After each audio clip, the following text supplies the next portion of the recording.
Some things just go well together. Peanut butter and jelly, tango and cash.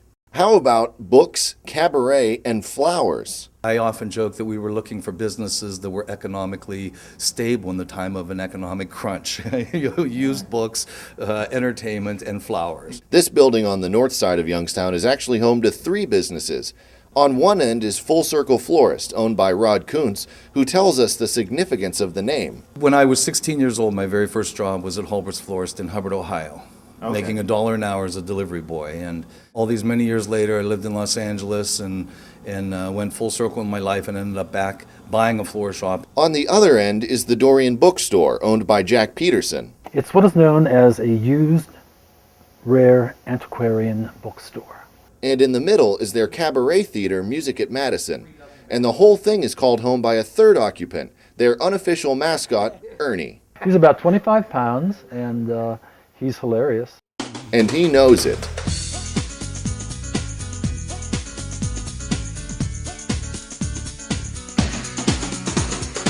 Peterson opened Dorian Books in 1998.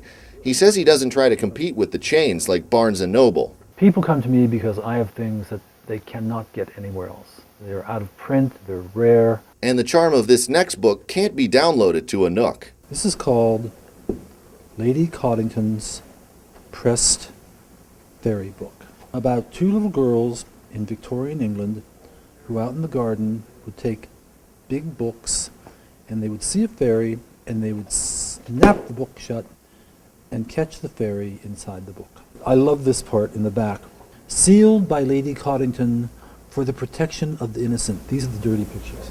Okay. Which has not been opened yet. That's another reason why this book is worth now $75 instead of $21.95. The 2 businesses used to be separated by a wall, but when they purchased the building, the wall came down. In its place, it's the Music at Madison Cabaret Theater, where they host musical performances on the 3rd Saturday of every month. Neil Diamond, Elton John, you name it. So it's a gamut of different song styles and performers. Including Kuntz himself. I did Everybody Wants to Rule the World by Tears for Fears. Right, of course. Also did Crazy Little Thing Called Love by Queen. There was a Bobby Vinton in there, Mr. Lonely.